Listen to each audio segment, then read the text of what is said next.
पिछले दिनों में हम लोग ने मसीह की देह के बारे में देखा। हमने सीखा था मसीह की दुल्हन और मसीह की देह। मसीह की देह जो है वो तैयार होके मसीह की दुल्हन के रूप में उठाई जाने वाली है और स्वर्ग में पहुंच के मेमने का और मसीह की दुल्हन जो उठेगी उसका विवाह है। और वहाँ पे 7 साल का एक आनंद का समय है जिसको हम देखेंगे।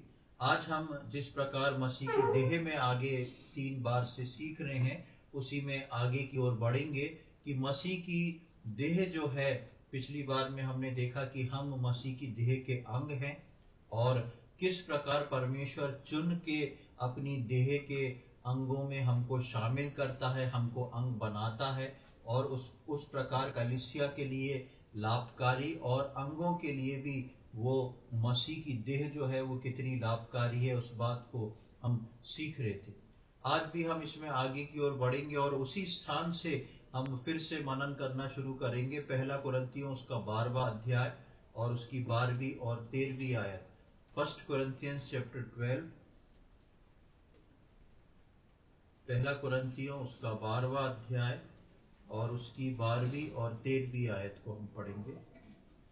क्योंकि जिस प्रकार देह तो एक है और उसके अंग बहुत से हैं, और उस एक देह के सब अंग बहुत होने पर भी सब मिलकर एक ही देह हैं, उसी प्रकार मसीह भी है। क्योंकि हम सब ने, क्या यहूदी हो, क्या यूनानी, क्या दास हो, क्या स्वतंत्र, एक ही आत्मा के द्वारा एक देह होने के लिए बपतिस्मा लिया, और हम सबको एक ही आत्मा पिलाया गया।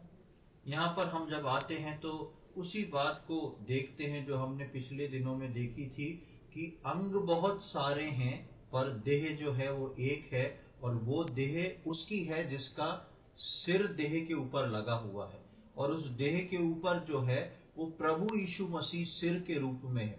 और क्योंकि यीशु मसीह सिर के रूप में है, इसलिए जो देह है वो यीशु मसीह की देह है।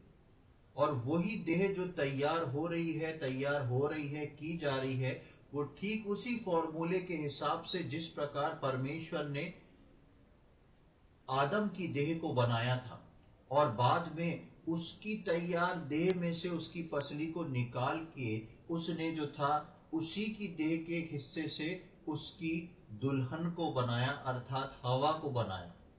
और उसकी देह में से जो निकला था, जो उसकी देह का था, वहां पर हम पढ़ते हैं कि आदम हवा को देख के बोलता है, ये मेरी हड्डी में की हड्डी और मेरे मांस में का मांस है। आदम अच्छे से जानता था ये मेरी देह में से निकाली हुई है, और वो जो आदम की देह में से निकाली गई थी वही आदम की दुल्हन बन के उस आदम के साथ परमेश्वर ने उसको खड़ा कर दिया। परमेश्वर उसके सामने ले आए, आदम को दे दिया। इसी प्रकार मसीह की देह में से, यानी कि यीशु मसीह में से मैं और आप बनाए जाते हैं। यीशु मसीह की देह जो है, यीशु मसीह की देह के लिए ही मैं और आप यीशु मसीह की देह में बनाए जाते हैं। और यही देह जो है जिस दिन परिपक्व और परिपूर्ण होगी और जिस दिन यीशु मसीह आएगा और इस देह को उठाएगा, तो यही देह जो है वो उस मेमने के विवाह के साथ उसकी दुल्हन बन के खड़ी हो जाएगी। पिछले दिनों में हम इन सारी बातों को देख रहे थे। जब हम मसीह की देह, मसीह की दुल्हन और मसीह की देह अर्थात मसीह की कलीसिया जिसको हमने समझा था, उसके बारे में हम जब मनन करते हैं तो मसीह की देह अर्थात जो कलीसिया है वो चीज है, या उसको हम इस प्रकार से कहेंगे कि कलीसिया, मसीह की देह कलीसिया में मसीह का प्रदर्शन होता है। यानी कि मसीह की देह जो कलीसिया है, उस कलीसिया से यीशु मसीह दिखता है। वो कलीसिया जो है वो यीशु मसीह का प्रगटीकरण करती है, क्योंकि वो देह जो है वो यीशु मसीह की है। इसलिए वो देह यानी कि कलीसिया जो है वो यीशु मसीह को ही प्रकट करती है, उसका प्रगटीकरण है, उसका प्रदर्शन करती है, और उसमें होके पिता और आत्मा की परिपूर्णता वास करने लगती है। यानी कि एक देह जो है वो यीशु मसीह की देह है और यीशु मसीह को ही प्रकट कर रही है। हम जब रोज के जीवन में जीते हैं, हम सब की एक तरीका हो जाता है उठने बैठने का सबका। और हम देखते हैं कई हास्य सम्मेलन में ऐसे मिमिक्री करते हैं तो लोग देख के पहचान जाते हैं कि ये किसकी एक्टिंग कर रहा है। कैसे पहचानते हैं? क्योंकि हम उस व्यक्ति को जानते हैं कि ये व्यक्ति जो है उस व्यक्ति की एक्टिंग कर रहा है कि वो व्यक्ति कैसे उठता है, कैसे बैठता है, कैसे हाथ मिलाता है, कैसे बातें करता है। इसी प्रकार यीशु मसीह की देह जो है वो यीशु मसीह को प्रकट करने लगती है, यानी कि कलीसिया जो है वो यीशु मसीह को प्रकट करने लगती है। और वही यीशु मसीह को जब प्रकट करती है तो उसी में होके पिता और पवित्र आत्मा की परिपूर्णता होने लगती है। पिता की इच्छाएं, पवित्र आत्मा की सहायता उसी देह में महसूस होने लगती है। और इस रीति से एक कलीसिया जो है यीशु मसीह की देह होने के नाते सिर्फ यीशु मसीह का नहीं, लेकिन वो त्रिएक परमेश्वर का प्रकटीकरण हो जाती है। कलीसिया जो है इस बात को रखती है अपनी हर चीज में, जहां पर पता पड़ता है कि कैसे इस देह में त्रिएक परमेश्वर का वास है, त्रिएक परमेश्वर का नियंत्रण इस कलीसिया में। हम जब कलीसिया में आते हैं, प्रार्थना करते हैं, हम हे पिता कह के प्रार्थना करते हैं, पवित्र आत्मा की उपस्थिति को मांगते हैं, यीशु मसीह के नाम से उस प्रार्थना को मांगते हैं। आखिरी में जब हम विदा होते हैं तो हम पिता, पुत्र और पवित्र आत्मा के नाम से कलीसिया को आशीषित करते हैं। तो इन सारी चीजों में जो है कलीसिया वो चीज है जो त्रिएक परमेश्वर को प्रदर्शित करती है प्रभु यीशु मसीह की देह में होगी। अब उदाहरण के लिए हम देखते हैं कि कैसे था ये, क्योंकि प्रभु यीशु मसीह, उस उदाहरण पे नहीं जाएंगे, पिछले बार में हमने उसको देख लिया था कि यीशु मसीह जब यूहन्ना रचित सुसमाचार में अपने पिता से महायाजक की प्रार्थना करता था तो वो बोलता था कि हे पिता, जैसे तू और मैं एक हैं वैसे ये लोग भी जिन्होंने मुझ पर विश्वास किया है और इन लोगों के बाद मुझ पर विश्वास करके आएंगे वो सब एक हो जाएं। जो महिमा तूने मुझे दी है वो महिमा मैंने इनको भी दी है। और हमने देखा था कि किस प्रकार प्रभु यीशु मसीह जो है हमको पिता के साथ एक करना चाहता है कि हम एक रहें। और उसमें हम इस बात को देखे थे कि पवित्र आत्मा का जिक्र नहीं है, उसके बारे में भी बताया था कि प्रभु को जो उद्धारकर्ता के रूप में ग्रहण कर चुके हैं, पानी में डूब के बपतिस्मा ले चुके हैं, कैसे पवित्र आत्मा उनके साथ है। यानी कि वो लोग जब मसीह के और परमेश्वर के साथ एक होंगे तो उनके साथ जो है पवित्र आत्मा भी एक हो रहा है। तो पिछले दिनों में हमने इस उदाहरण को देखा था। आज हम देखेंगे कि क्या कारण था जो प्रभु यीशु मसीह जो है इस बात को बोलते हैं कि इसको बनाने का काम जो है वो मेरा है। हम देखेंगे मत्ती रचित सुसमाचार उसका 16वां अध्याय और उसकी 18वीं आयत, gospel according to Matthew chapter 16 verse 18।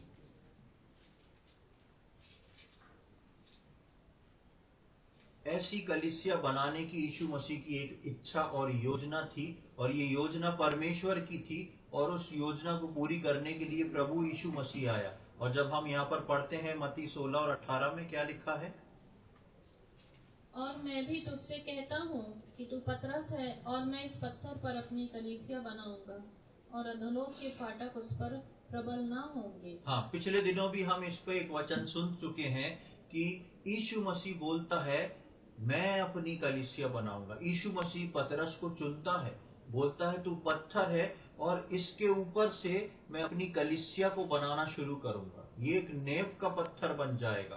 कौन? पतरस। और यीशु मसीह बोलते हैं पत्थर तो पतरस है, लेकिन कलीसिया बनाएगा कौन? यीशु मसीह। उस काम को यीशु मसीह अपने हाथ में रखता है, क्योंकि वो बनाना जा रहा था अपनी देह को।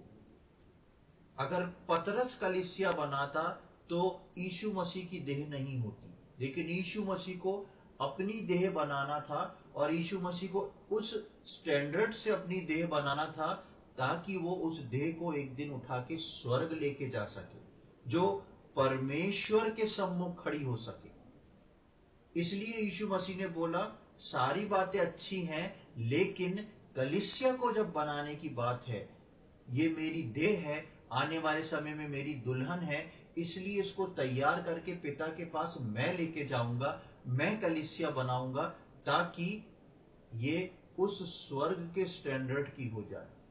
और प्रभु यीशु मसीह ने आके अपनी उस कलीसिया को बनाया। अब जब प्रभु यीशु मसीह इस कलीसिया को बनाता है तो इस कलीसिया में अंगों को कैसे जोड़ता है? प्रभु यीशु मसीह जब कलीसिया को बनाना शुरू किया तो इस कलीसिया में वो अंगों को कैसे जोड़ता है? पिछली बार हमने प्रेरितों के कार्य में उस वचन को पढ़ा था, और एक और वचन को मैं आप लोग के सम्मुख पढ़ूंगा। यूहन्ना रचित सुसमाचार उसका 6वां अध्याय और उसकी 44वीं आयत। Gospel according to John chapter 6 verses 44।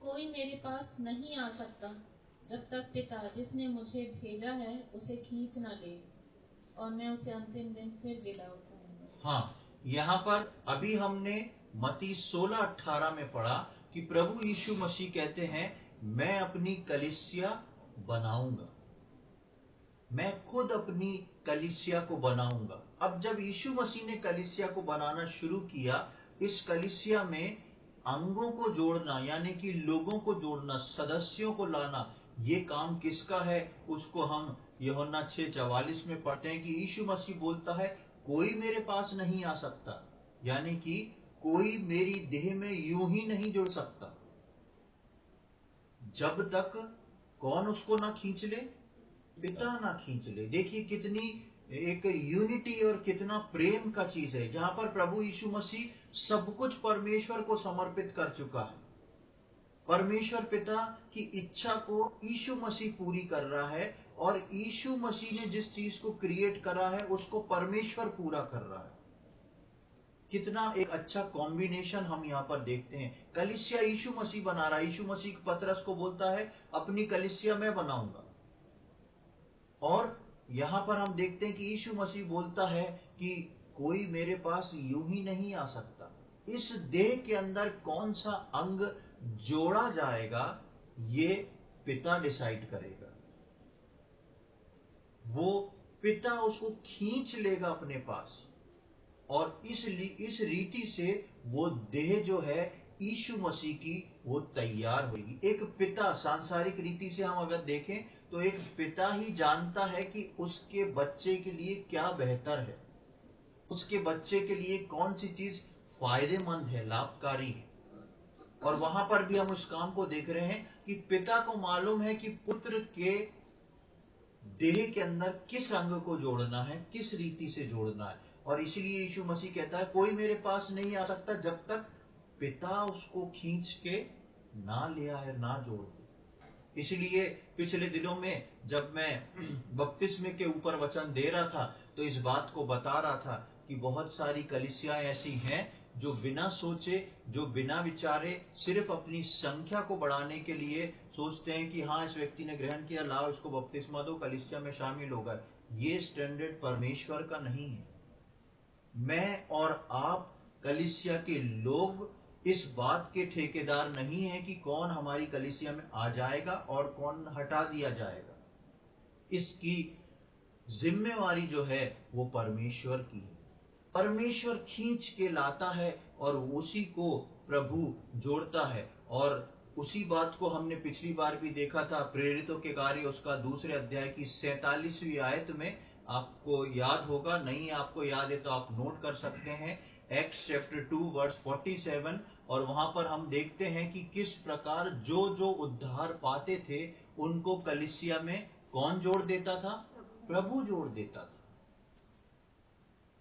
कलीसिया में जोड़ने का काम प्रभु का है। और उसी बात को हम देख रहे थे शुरू से कि यीशु मसीह जो है वो देह तैयार कर रहा है जिस देह के द्वारा यीशु मसीह दिखाई दे, जिस कलीसिया के द्वारा यीशु मसीह के कार्य, परमेश्वर की इच्छा, पवित्र आत्मा की अगुवाई दिखती हुई सामने आए, वो है सही मायने में सही कलीसिया।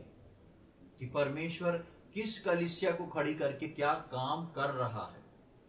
अन्यथा सैकड़ों कलीसियाएं हैं, लेकिन ये जरूरी नहीं कि सारी कलीसियाएं जो हैं परमेश्वर के द्वारा खींच के लाई हुई अंगों से बनाई गई हैं, और ये जरूरी नहीं कि हर कलीसिया जो है वो यीशु मसीह को प्रदर्शित कर रही हो। इसलिए प्रभु का एक बहुत, परमेश्वर का एक बहुत ग्रेट प्लान था ये कि एक कलीसिया हो, और इस प्लानिंग के लिए परमेश्वर ने शुरुआत से, पुराने नियम से इसकी योजना को बनाना शुरू कर दिया, जिसको इजरायली तो नहीं समझे, क्योंकि इजरायलियों के लिए परमेश्वर ने इसको एक विधि के रूप में बनाया था। लेकिन उस विधि के पीछे जो था, पूरा प्रभु यीशु मसीह का जो था वो प्रगटीकरण था उसके लिए। जब परमेश्वर ने मूसा को बोला कि मैं चाहता हूं कि तुम लोगों के बीच में डेरा करो, तुम लोगों के बीच में रहना शुरू कर दो। अब ये परमेश्वर इतना पवित्र था, इतना पवित्र था कि ये लोगों के बीच में डेरा कर ही नहीं सकता था। लेकिन परमेश्वर ने फिर भी बोला कि मैं ऐसे आऊंगा, अपनी उपस्थिति दूंगा और वहां पर तुम लोग के बीच में डेरा करूंगा। इसलिए परमेश्वर ने बहुत सारे इंस्ट्रक्शन दिए, लेकिन परमेश्वर के मन में इस बात की एक लंबी प्लानिंग थी कि आगे आने वाले समय में मैं कैसे इस इंसान को बदलूंगा जो मेरे साथ पर्सनल डेरा करे। अभी तो मैं ग्रुप के बीच में डेरा कर रहा हूं, लेकिन परमेश्वर के मन में वो योजना चल रही थी कि एक समय में ऐसा लाऊंगा जिसमें हर व्यक्ति के साथ व्यक्तिगत रीति से मेरा डेरा हो जाए। और हम पुराने नियम में देखते हैं कि परमेश्वर मूसा से कहता है कि तुम एक मिलाप का तंबू बनाओ, मिलाप वाला तंबू बनाओ। और उस मिलाप वाले तंबू के लिए परमेश्वर बहुत सारे इंस्ट्रक्शन को देता है, और इन इंस्ट्रक्शन को देने के बाद परमेश्वर जब पूरा बना देता है, तो सारे इजरायली जो है इस मिलाप वाले तंबू में जा रहे हैं। लेवियों को जब चुना है तो ये उसमें सेवा कर रहे हैं, लेकिन वो कभी भी उस बात को नहीं जान पाए कि परमेश्वर ने ये मिलाप वाला तंबू बनाया है, इसके पीछे परमेश्वर की क्या प्लानिंग है। क्योंकि वो उस युग के लोग थे, और उस समय यीशु मसीह नहीं आया था, और परमेश्वर के पर्पस और परमेश्वर की इच्छा को समझना उनके लिए कठिन था। और हम देखते हैं कि पिछले दिनों में, हालांकि हम इस पे मनन कर चुके हैं, लेकिन ये हमारे क्या कहना चाहिए, अभी एक सीक्वेंस में है, और उससे हमको इसको स्पष्ट पता पड़ेगा। तो मैं एक चित्र को बनाऊंगा जिसको आप लोग देख के समझ सकते हैं। हम देखते हैं कि परमेश्वर ने जो है वो मिलाप वाले तंबू में 3 स्थानों को बनवाया था: परम पवित्र स्थान और बाहरी आंगन। और वो कुछ इस प्रकार था, मैं यहाँ पे ड्रॉ करूंगा।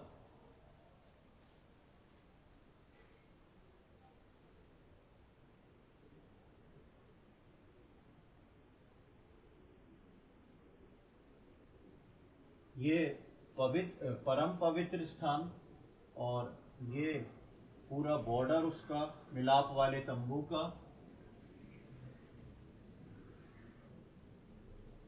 और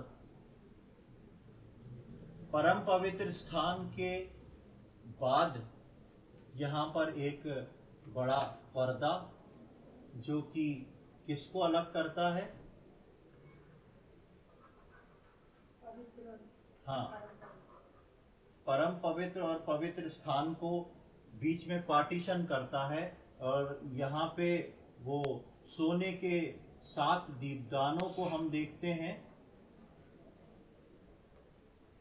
और यहाँ पर हम एक मेज को रखा देखते थे, जिसके अंदर क्या रखा रहता था? रोटी। ये 12 रोटी रखी रहती थी, जो कि इजराइल के 12 गोत्र को बताती थी। यहाँ पर वो खत्म होता था, और उसके बाद यहाँ पे एक बड़ा कटोरा जैसा था पीतल का, जिसमें पानी भरा रहता था।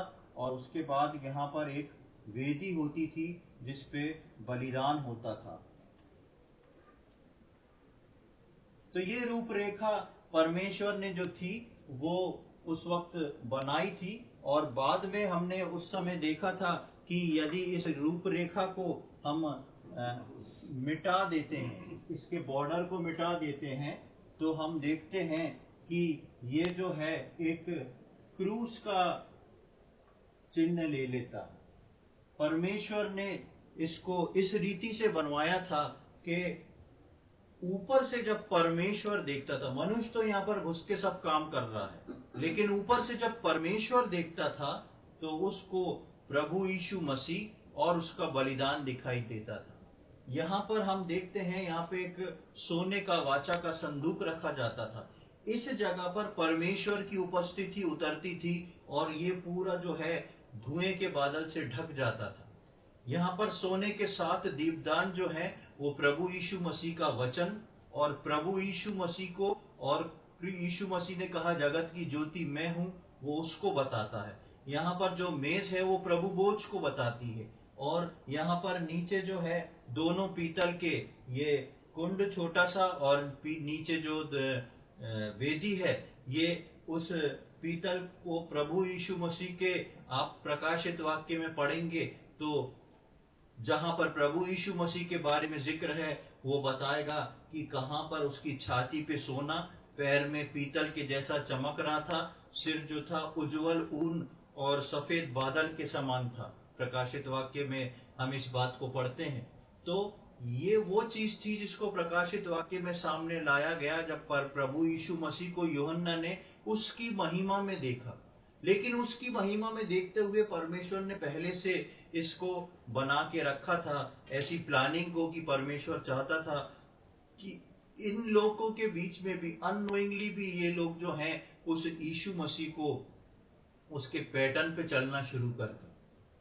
और नए नियम में जब हम आते हैं तो हम इसी चीज को देखते हैं। अब जब हम नए नियम में आते हैं तो पुराने नियम में हम देखते हैं कि यहाँ पे इस पूरे बाहरी आंगन में यहाँ तक जो था सब लोग, इजराइल के लोग आ सकते थे। लेकिन इसके बाद इस कुंड से हाथ धो के अंदर जाना और इस पवित्र स्थान में सारे सेवा कार्य करना और परम पवित्र स्थान में महायाजक का जाना, ये सब काम जो था वो एक ही जाति को, जाति नहीं, एक ही गोत्र को दिया गया था। और वो कौन सा गोत्र था? लेवी गोत्र को दिया गया था। तो जब इस लेवी गोत्र को, यहाँ पे इजराइल की बहुत सारी गोत्र थे, लेकिन परमेश्वर ने लेवी गोत्र को ही चुना था इसके अंदर सेवा करने के लिए। और इस सेवा में जो वो करते थे वो सेवा थी, कार्य था। धूप जलाना जो कि आराधना को बताता है वो था। और ये सब के लिए सिर्फ याजक थे जिनको परमेश्वर ने चुन के रखा था। ये सारे काम जो थे परमेश्वर ने याजकों के हाथ में सौंप रखे थे। इसके अलावा कोई भी व्यक्ति जो है वो इस काम को नहीं कर सकता था। और यहाँ तक कि परमेश्वर ने इन याजकों को, जिनको चुना था इसमें काम करने के लिए, उन याजकों को बिल्कुल अलग करके रखा था। अलग करके रखने का मतलब है कि परमेश्वर ने इन याजकों के लिए सबसे पहले एक ड्रेस कोड बना दिया था। पिछले दिनों में हम देख रहे थे जब हमने याजकों के वस्त्र पे बाइबल स्टडी ली थी और सीखा था। आपको अगर नहीं समझ में आए तो आप उन पुरानी बाइबल स्टडी को देख के समझ सकते हैं कि याजकों के वस्त्र के पीछे परमेश्वर का क्या भेद था। कोई भी याजक ऐसा नहीं था जिनको यहाँ पर सेवा के लिए चुना था। कोई भी याजक ऐसा नहीं था कि उसको जो इच्छा होए वो कपड़ा पहन के वो अंदर चला जाए। अपने घर का कपड़ा, अपने बाहर का कपड़ा, चाहे वो कपड़ा कितना अच्छा क्यों ना हो, वो याजक उनको पहन के अंदर नहीं जा सकता था परमेश्वर की सेवा करने के लिए। परमेश्वर ने उन याजकों के लिए सबसे अलग किस्म के कपड़े बनवाए थे और वो याजक उसी कपड़े को पहन के अंदर जा सकते थे। परमेश्वर ने उन याजकों के लिए कुछ सेपरेशन ठहराया था। वो याजक जो थे वो अलग किए हुए थे। परमेश्वर ने उनके लिए पवित्रीकरण ठहराया था। वो याजक जो थे पवित्र किए जाते थे, परमेश्वर के लिए अपने आप को पवित्र रखते थे। इसमें सेवा करने से पहले अपने आप को जांचते थे, तैयार होते थे उस सेवा करने के लिए, क्योंकि उनको मालूम था कि हमको इस स्थान के अंदर जाना है। और ये स्थान इतना खतरनाक था जहां पर एक और याजकों के लिए ये एक ऊंचे पद या आनंद की बात थी कि परमेश्वर ने उनको यहाँ के लिए चुना था, दूसरी ओर इन याजकों के लिए एक खतरनाक बात भी थी, क्योंकि परमेश्वर ने जहां जहां याजकों को जो जो आज्ञा दी है, परमेश्वर के वचन में लिखा है, तू ध्यान से करना, तू ऐसा ध्यान से करना, कहीं ऐसा ना हो कि तू मर जाए। तो याजकों को एक औहदा मिला था, लेकिन उस औहदे के साथ साथ हमेशा उनके सिर पे एक तलवार लटकती थी कि हम जा तो रहे हैं परमेश्वर की सेवा करने, परमेश्वर ने जो बोला है वो करने, लेकिन कुछ अगर ऐसा हुआ जो परमेश्वर के स्टैंडर्ड का नहीं हुआ, कुछ ऐसा हुआ जो परमेश्वर को जिसने प्रदर्शित नहीं करा, मनुष्य को प्रदर्शित कर दिया, वहां पे ये हमारे ऊपर जो है मृत्यु भी आ सकती है, और वहां पे कोई दूसरा चांस नहीं मिलता था, कोई भी दूसरा चांस नहीं मिलता था। पर जब हम नए नियम में आते हैं, तो आज भी नए नियम के विश्वासियों को परमेश्वर ने चुना है अपनी कलीसिया में सेवा करने के लिए। अपनी कलीसिया में सेवा करने का अर्थ है उस स्थान पर इकट्ठे होके प्रभु से प्रार्थना करना, प्रभु से आराधना करना, प्रभु की आराधना करना, उसको स्तुति धन्यवाद चढ़ाना और उसकी मनोहरता को निहारते रहना। आज मुझको और आपको जो अन्य जाति में से थे, हमको ये सौभाग्य मिला है कि हम इस पवित्र स्थान में पहुंच के अपने परमेश्वर की आराधना कर सकते हैं। जब मैं और आप इस पवित्र स्थान में पहुंचते हैं, तो पिछले दिनों में जब हम मिलाप वाले तंबू के बारे में पढ़ रहे थे, तो मैंने बताया था कि इस पवित्र स्थान के अंदर जब याजक जाता है, तो ये सोने के दीपदान जो है वो प्रभु यीशु मसीह को, और प्रभु यीशु मसीह हमारी ज्योति और प्रभु के वचन जो है उसको बताती है। उसके ठीक सामने जो है वो पवित्र मेज को यानी कि प्रभु भोज को बताती है, और इसके बीच में, इस पर्दे से पहले इस बीच में यहाँ पर एक और छोटी वेदी थी जो सोने की वेदी थी, जिसमें धूप बत्ती जलाई जाती थी, और इसकी धूप एकदम अलग थी और पवित्र की हुई थी। ये धूप वेदी जो है वो आराधना को बताती है। आज मैं और आप जो कलीसिया में इकट्ठे होते हैं, वो इसीलिए इकट्ठे होते हैं, हम इन तीनों चीजों से घिरे हुए हैं। परमेश्वर का वचन हम कलीसिया में पढ़ते हैं, सीखते हैं, सुनते हैं, समझते हैं, और साथ ही साथ यीशु मसीह के प्रकाश में चलने के लिए अपने आप को तैयार करते हैं। दूसरी ओर हम उस कलीसिया में बैठ के उस प्रभु भोज में से भाग लेते हैं, और तीसरी ओर हम उसकी आराधना करते हैं। इस तरीके से मैं और आप जो याजक बनाए गए हैं, वो इस स्थान तक पहुंच गए। अब जब मैं और आप इस स्थान, जो याजक बनाए गए थे, इस स्थान पर पहुंच गए, अभी भी एक चीज बाकी थी, वो क्या है? बीच का पर्दा। लेकिन जिस दिन प्रभु यीशु मसीह कलवरी क्रूस पर चढ़ाया गया, हम पढ़ते हैं वो पर्दा ऊपर से लेके नीचे तक फट गया। जैसे ही वो पर्दा ऊपर से नीचे तक फट गया, यहाँ पे साल में एक बार महायाजक जाता था।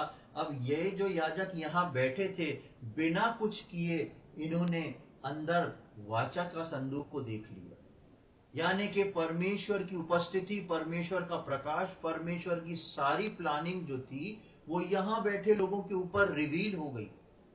इसलिए कलीसिया आज के समय में इतना महत्वपूर्ण स्थान है कि मैं और आप इन बाहरी आंगन में खड़े रहने वाले लोग थे। मैं और आप लेवी गोत्र के भी नहीं थे, लेकिन परमेश्वर ने मेरे और आपके गोत्र को बदल दिया, मेरे और आपके अंदर के इंसान को बदल दिया, आत्मा को बदल दिया, और मुझको और आपको वो यहाँ ले आया पवित्र स्थान में, याजक बना के। और जब बिठा दिया उसने, तब उसने यीशु मसीह के बलिदान से वो पर्दे को फाड़ दिया। अब मेरे और आपके या हमारे और परमेश्वर के बीच में कोई पर्दा नहीं, केवल एक मध्यस्थ है, वो है प्रभु यीशु मसीह, और एक पवित्र आत्मा है जो मुझको और आपको सिखाता है और बता के आगे लेके चलता है। उसकी मध्यस्थता में आज हम परमेश्वर के उस प्रकाश को, परमेश्वर के उस प्लानिंग को देख पाते हैं। एक आयत को हम पढ़ेंगे, पहला पतरस उसका 2 अध्याय और उसकी 9वीं और 10वीं आयत। 1 पीटर चैप्टर 2, पहला पतरस उसका 2 अध्याय और 9 और 10 आयत को पढ़ेंगे।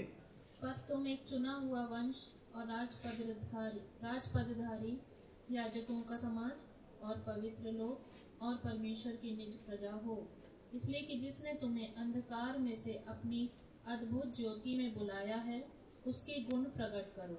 तुम पहले तो कुछ भी नहीं थे, पर अब परमेश्वर की प्रजा हो। तुम पर दया नहीं हुई थी, पर अब तुम पर दया हुई है। यहाँ पर हम देखते हैं कि स्पष्ट रीति से लिखा है, पर तुम एक चुना हुआ वंश, चोजन पीपल। आगे हम पढ़ते हैं, और पवित्र और राजपदधारी याजकों का समाज। सब चीजें परमेश्वर ने मुझको और आपको, प्रभु यीशु मसीह में उसने मुझको और आपको चुन लिया है। यीशु मसीह बोलते हैं, तुमने मुझे नहीं चुना पर मैंने तुम्हें चुना है। और कैसे चुना है? याजक के रूप में चुना है, अपनी निज प्रजा के रूप में चुना है, राज्य पदधारी के रूप में चुना है।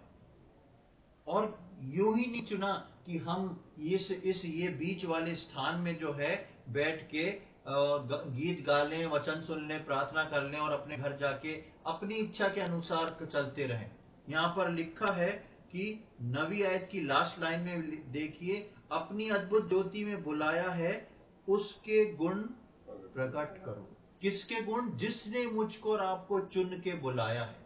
ये कलीसिया वो स्थान है जिसमें एक बार एक व्यक्ति जुड़ जाता है, वो यीशु मसीह के, परमेश्वर पिता के, पवित्र आत्मा की अगुवाई के द्वारा अपने त्रिएक परमेश्वर के गुणों को प्रकट करना शुरू कर देता है।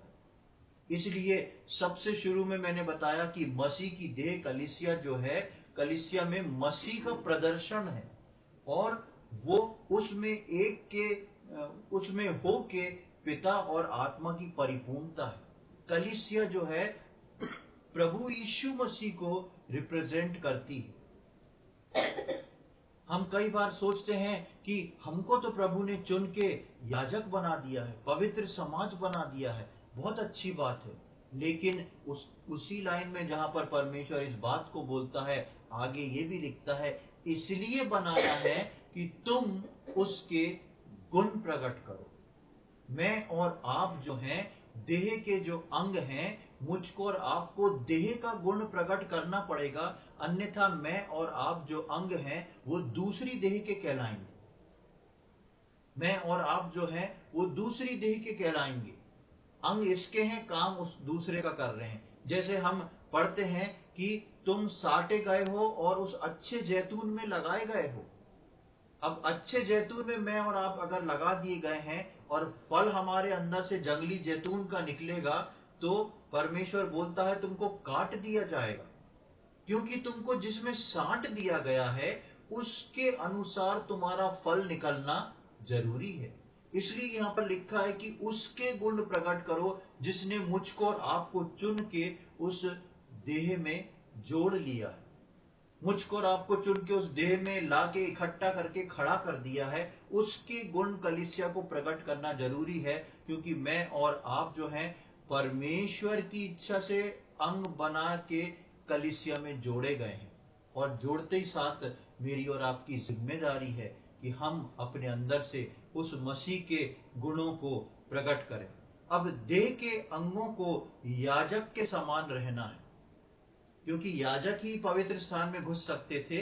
तो देह के अंग जो हैं, यानी कि मैं और आप, जो पवित्र स्थान जो कलीसिया को बता रही है, वो मैं और आपको जब याजक पद मिला है, तो याजकों के समान मुझको और आपको रहना बहुत जरूरी है। क्या जरूरी है याजकों के समान रहना? याजकीय वस्त्र पहने बिना हम उसकी सेवा नहीं कर सकते। हमको याजकीय वस्त्र पहन के उसकी सेवा करना है। और याजकीय वस्त्र की क्या क्या खूबियां थी, वो आप पिछले वचनों को सुन के देख सकते हैं कि क्यों परमेश्वर याजकों को ये वाले वस्त्र पहनने को बोलता था। उसके एक एक कमर बंध में, उसके एक एक मणि में, उसके एक एक चीजों में जो लगाई जाती थी, उन सब में एक भेद की बात थी, जिसको परमेश्वर ने बोला था कि इसको पहन के ही याजक जो है मेरी सेवा करें। तो सबसे पहले मैं और आप जो देह के अंग बन चुके हैं, मुझको और आपको उस सेवकाई में हमेशा उस याजक के वस्त्र पहनना आवश्यक है। दूसरी चीज पवित्रीकरण। उस याजक जब जब जाते थे अपने आप को पवित्र करके पहुंचते थे, वहां पर पवित्र, अपने आप को पवित्र करके वो लोग जो थे वहां पर पहुंच के उस कार्य को करते थे। मेरे और आपके लिए जरूरी है कि हम परमेश्वर के वचन के अनुसार अपने आप को पवित्र करें। दूसरी चीज हम देखते हैं कि अलगाव। एक याजक को उसके जीवन में अलगाव होना बहुत जरूरी है। जिस दौरान ये याजक यहाँ पर ड्यूटी देते थे, जिस दौरान इनको नियुक्त करा जाता था कि तुम्हारा इतने समय से इतने समय तक के बीच में वो है, उस दौरान ये याजकों के लिए कई चीजें प्रतिबंधित थी जिनको वो नहीं कर सकता था। उसको परमेश्वर की आज्ञा और वचन के अनुसार ही रहना था, तभी वो जाके इस काम को कर सकता था। अन्यथा अगर वो उस काम में सम्मिलित हो और फिर ये इस काम को करे, उसी वक्त स्वर्ग से आग गिरती और वो व्यक्ति मर जाता था। मैं और आप परमानेंट याजक बनाए हुए हैं। मुझको और आपको कुछ समय के लिए नहीं चुना, मुझको और आपको अनंत काल के लिए चुना है। और उसने अनंत काल के लिए मुझको और आपको कलीसिया में रखा है, क्योंकि ये कलीसिया जो है कभी मरने वाली नहीं। ये कलीसिया एक समय आएगा जब बदल के मसीह की दुल्हन में बदल के ऊपर पहुंच जाएगी। ये कलीसिया जो है अनंत काल के लिए है। इसलिए मुझको और आपको, जबकि याजक पद जो हमने पहला पतरस में पढ़ा कि मैं और आप जो है पवित्र प्रजा, राजपदधारी और याजकों का समाज है, तो मुझको और आपको उसी के अनुसार चलना बहुत जरूरी है। और याजकों का जो जितनी जैसी उनकी पोस्ट थी उसके अनुसार उनका रिस्पॉन्सिबिलिटी भी बड़ी थी। मुझको और आपको परमेश्वर ने एक पोस्ट दी है, हमारी रिस्पॉन्सिबिलिटी भी बड़ी है, और उसके लिए जो है वो अलगाव का जीवन बहुत जरूरी है। इसलिए यही कारण है कि बिना अलगाव के जीवन में आए हुए परमेश्वर किसी को कलीसिया में नहीं जोड़ता है। दो चीजें हैं जो कि हमको अक्सर मिसगाइड करती हैं।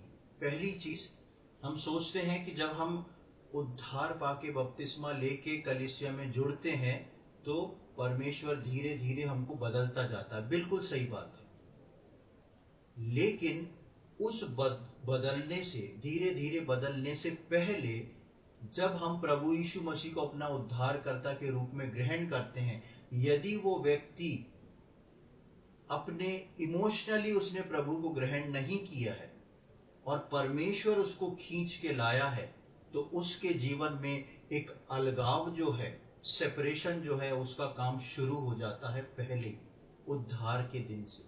एक अलगाव का जीवन, एक सेपरेशन का जीवन वो शुरू कर देता है। एक ऐसा जीवन जो उसको अलग करे और परमेश्वर की पूर्ण प्रेम और शांति के अंदर वो चलने लगता है। और जब वो चलने लगता है तब वो अपने उस बात को कलीसिया के सम्मुख रखता है और फिर कलीसिया प्रार्थना करके बपतिस्मा देती है, और उसके बाद उसका जीवन जो है और निखरता चला जाता है कलीसिया में आने के बाद। लेकिन हम इस बात को नहीं कह सकते कि कलीसिया में आने के बाद सब ठीक हो जाएगा। आपने सुना होगा कई जगह पर ऐसा सुनने को मिलता है कि लड़का बहुत खराब था, बहुत पीने वाला और बहुत बुरी संगति में था, तो घर वालों ने सोचा इसकी शादी कर देंगे तो ठीक हो जाएगा। ठीक हो जाता है क्या शादी करके? नहीं, वो लड़की का भी जीवन नाश हो जाता है। यही प्रकार जो है वो प्रभु के लोगों के लिए है। आप सोचेंगे कि एक व्यक्ति को ले आओ, सुसमाचार सुना दो, बपतिस्मा दे दो, सब ठीक हो जाएगा। कुछ ठीक नहीं होएगा, उसका जीवन जो है और बर्बाद हो जाएगा। जब तक परमेश्वर उस देह का अंग बनाने के लिए किसी को खींचता नहीं, तब तक जो है कुछ भी संभव नहीं होता। और इसीलिए हम इस बात को, जिस प्रकार में पिछले दिनों में कलीसिया के विषय में बता रहा था, इसी रीति से हम इस बात को परमेश्वर के सम्मुख रखते हैं। यदि कोई व्यक्ति आके बोले कि भैया हमने तो ग्रहण कर लिया प्रभु को और ये है, हमें बपतिस्मा दे दो, हम कहते हैं हमें क्षमा करें, हम इस काम को नहीं कर सकते। अगर ग्रहण कर लिया है तो आपका अलगाव का जीवन जो है आपके अड़ोसी पड़ोसी घर वाले सबको दिखेगा। क्या दिखेगा? ये व्यक्ति वो नहीं है, लेकिन यीशु मसीह आ चुका है। क्यों ऐसा होएगा? क्योंकि परमेश्वर उसको खींच चुका होगा। जब परमेश्वर एक बार छूता है, जब परमेश्वर एक बार खींचता है, उसका जीवन बदल जाता है। लेकिन जीवन बदलने के बाद और निखार जो है, जब कलीसिया में आते जाते हैं, बहुत सारी पुराना मनुष्यत्व होता है वो छूटता जाता है। लेकिन सबसे पहला जो अलगाव है वो इसी रीति से पता पड़ता है। इसलिए जब तक उसको प्रभु देह में जोड़ने को ना बोले और ना वो याजक के समान दिखने ना लगे, कलीसिया उसको, सही कलीसिया जो है उसको नहीं जोड़ती। वो असमर्थ है जोड़ने के लिए, क्योंकि उसको अगर कुछ हुआ तो कलीसिया भी उसमें जिम्मेदार होगी। इसलिए सही कलीसिया कभी भी अंग को जोड़ने का काम नहीं करती। अंग को जोड़ने का काम जो है परमेश्वर करता है। भले ही गुण उतने ना हो, पर यदि उसमें अलगाव नहीं, तो पवित्र आत्मा की ओर से शांति नहीं, तो उसका ये निर्णय भी शारीरिक होता है। हम ये नहीं कह रहे कि किसी ने बोल दिया तो उसके अंदर जो है उतने गुण दिखना चाहिए। गुण आना जो है बाद का काम है, लेकिन अलगाव आना, सांसारिकता से विरक्ति, जिस ओर दुनिया दौड़ रही है उस ओर नहीं, लेकिन प्रभु की ओर। प्रभु को देखे बिना रह नहीं सकते, उसकी भूख और प्यास अलग हो जाती है। इसलिए जो परमेश्वर जिनको जोड़ता है उसके ऊपर सही कलीसिया जो है परमेश्वर के ऊपर डिपेंड रहती है। एक आयत को हम जल्दी से पढ़ लें, याकूब की पत्री उसका 3रा अध्याय, book of James chapter 3 verse 17 and 18। याकूब की पत्री 3रा अध्याय उसका 17 और 18वीं आयत। पर जो ज्ञान ऊपर से आता है वह पहले तो पवित्र होता है, फिर मिलनसार, कोमल और मृदु भाव और दया और अच्छे फलों से लदा हुआ और पक्षपात और कपट रहित होता है। 18वीं, मिलाप कराने वाले धार्मिकता का फल मेल मिलाप के साथ बोते हैं। यहाँ पर हम देखते हैं कि पहले पर जो ज्ञान ऊपर से आता है, ये किस ज्ञान की बात हो रही है? ये परमेश्वर के सिद्ध ज्ञान की बात हो रही है। पहले पर जो ज्ञान ऊपर से आता है वो पहले तो पवित्र होता है। ये जो यहाँ पर गुण लिखे हुए हैं, ये जब परमेश्वर एक व्यक्ति को चुनता है, परमेश्वर जब एक व्यक्ति को खींच लेता है, अभी इस व्यक्ति का बपतिस्मा नहीं हुआ, उसके गुण के बारे में लिखा है। पर जो ज्ञान ऊपर से आता है वो पहले तो पवित्र होता है, फिर मिलनसार होता है, फिर कोमल और मृदुभाव और दया और अच्छे फलों से लदा हुआ और पक्षपात और कपट रहित होता है। एक शांतपूर्ण हृदय। क्यों ऐसा हो जाता है? जब एक व्यक्ति प्रभु यीशु मसीह को अपना उद्धारकर्ता के रूप में ग्रहण करता है, तो यीशु मसीह की वो शांति, यीशु मसीह का वो प्रेम और यीशु मसीह का वो ज्ञान उसके ऊपर उतर जाता है उसी दिन। इसलिए ऐसा बोला जाता है कि यदि आपने यीशु मसीह को ग्रहण किया है और बपतिस्मा 10 दिन बाद है और यीशु मसीह आ गया, तो वो व्यक्ति छोड़ा नहीं जाएगा, ले लिया जाएगा। क्यों? बपतिस्मा तो हुआ नहीं, फिर कैसे ले लिया जाएगा? कलीसिया में मिला नहीं, फिर कैसे ले लिया जाएगा? परमेश्वर की ओर से खींचा जा चुका है वो व्यक्ति। इसलिए उस व्यक्ति के अंदर जो है ये गुण जो है अपने आप निकलने लगते हैं। पवित्रीकरण, पवित्रता, प्रेम, मिलनसार, कोमलता, सारे गुण जो हैं अपने आप, क्योंकि यीशु मसीह को ले लिया है, इसलिए यीशु मसीह झलकना शुरू हो जाता है। यीशु मसीह झलकना शुरू हो जाता है। और आप देखेंगे पहला पतरस के 2 अध्याय की 5वीं आयत को देखें, वहां पर क्या लिखा है?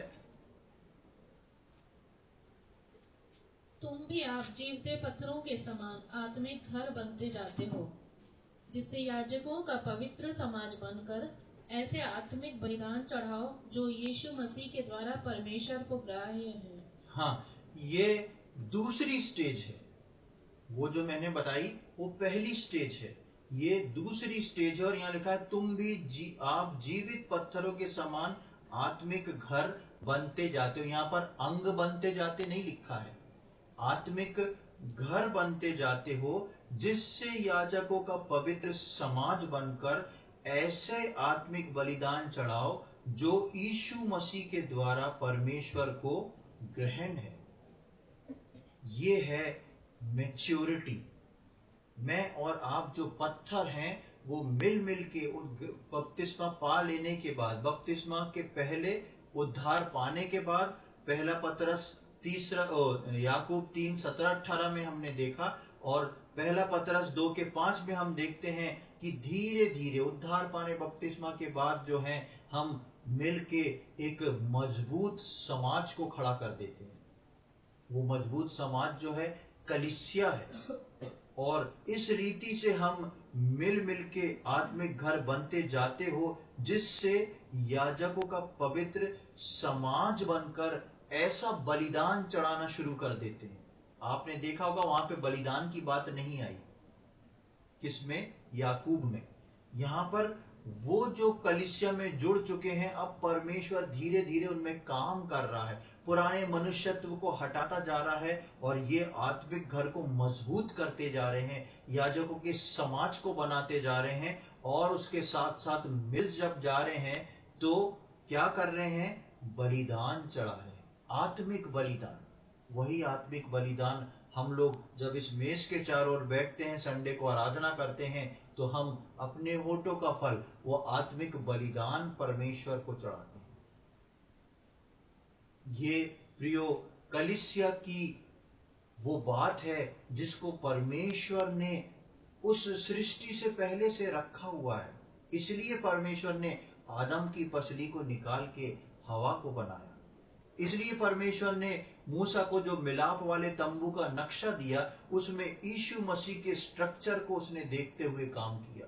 हर जगह पर, हम पिछले दिनों में मिलाप वाले तंबू के ऊपर स्टडी कर चुके हैं, हर जगह पर प्रभु यीशु मसीह का कैसे प्रगटीकरण है। एक एक कील, एक एक पोल, एक एक जो शेड खींचा गया है, ऊपर से जो शेड डाले गए हैं, हर चीज में हमने देखा कि कैसे वो तंबू मिलाप वाला जो था वो प्रभु यीशु मसीह को प्रकट करता है। और उसी के प्रगटीकरण को परमेश्वर ने पूरा किया और प्रभु यीशु मसीह को उसने मेरे और आपके लिए दे दिया। और यीशु मसीह ने बोला कि अपनी कलीसिया मैं बनाऊंगा। और यीशु मसीह ने कलीसिया बनाने को बोला और पिता उस कलीसिया के लिए अपने लोगों को खींच के लेके आ रहा है। इसलिए यीशु मसीह बोलते हैं कि मैं कोई व्यक्ति खुद से नहीं आ सकता जब तक पिता उसको खींच ना ले। कलीसिया यीशु मसीह बनाया है, पिता उसमें जोड़ जोड़ के लोगों को मिलाता चला जा रहा है। और इस रीति से मैं और आप जो हैं याजक गण बनाए चुके हैं। मुझको और आपको याजक गण होना बहुत एक बहुमूल्य उपलब्धि है हमारे लिए, लेकिन उसके साथ साथ एक बड़ी जिम्मेदारी भी है। हम यीशु मसीह की देह को पहचान गए और यही देह जो है यीशु मसीह की दुल्हन बनने जा रही है। आगे आने वाले समय में हम इन वचनों को सीखते हुए इस रीति से आगे बढ़ें कि हम इस देह के अनुरूप में, इस पवित्र स्थान में जब मुझको और आपको यहाँ बैठने का मौका मिला है और जो पर्दा सामने से था वो भी फट चुका है, यानी कि परमेश्वर की इच्छाएं, परमेश्वर की योजना अब कलीसिया के ऊपर प्रकट है।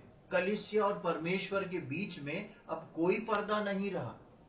बनस्पत कलीसिया ऐसी होना चाहिए जो परमेश्वर की चीजों को खींच ले। एक समय था जब परमेश्वर ने अपने लोगों को खींच के यहां बिठा दिया। अब कलीसिया ऐसी होना चाहिए जो परमेश्वर के पूरे व्यू को, उसकी प्लानिंग को खींच ले, समझ सके। इसलिए सच्ची कलीसिया में सच्ची आराधना होती है, सच्चे वचन दिए जाते हैं। जिस प्रकार कलीसिया की बढ़ोतरी होती है और वो परमेश्वर के प्रकाश में नित्य चलने वाली होती है। क्योंकि ये मेरी और आपकी सोच, मेरे और आपका ज्ञान नहीं, लेकिन ये वो पवित्र ज्ञान है जो ऊपर से मिला है और परमेश्वर की योजना है जो उसने अपने मसीह यीशु में उसको सिर बना के मुझको और आपको देह के अंदर शामिल किया है। देह में परमेश्वर मुझको और आपको बुला रहा है, रखता है, और एक दिन इसी देह को वो लेके दुल्हन बना के यीशु मसीह के बाजू में खड़ा कर देगा। कितनी धन्य बात है प्रियो कि मैं और आप इस काम के लिए चुने गए। आगे आने वाले समय में प्रभु हम में से प्रत्येक की सहायता करे कि हम इन कलीसिया के अंग, कलीसिया की देह, मसीह की देह, मसीह के अंग और मसीह की दुल्हन के भेद को समझते हुए और अपनी इस बात को समझते हुए कि हम कितने बहुमूल्य हैं जो परमेश्वर ने हमको इसमें रखा है, इस रीति से हम आत्मिक रीति से और अधिक परमेश्वर में आगे बढ़ते जाएं और प्रभु की इच्छा को पूरी करके समझ सकें। परमेश्वर इन वचनों को समझने में हम में से प्रत्येक की सहायता करे। प्रभु के नाम की महिमा हो।